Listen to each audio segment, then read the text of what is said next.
Hi everyone, it's Sean, Enerclear Exteriors. I'm in Willow Park today, just outside a project that we just finished off.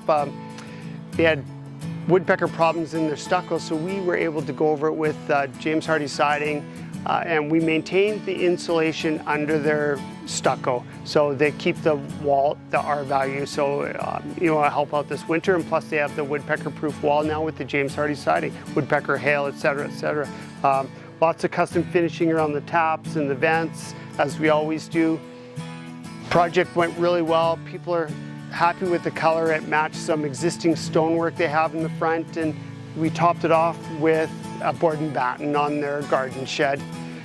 Whatever your problem is, leaky windows, hail damage, woodpeckers, we are happy to help and have a conversation. There's no charge to call us and have us out to maybe help educate you a little bit to what the options are, and we can go from there. Have a great day, everyone.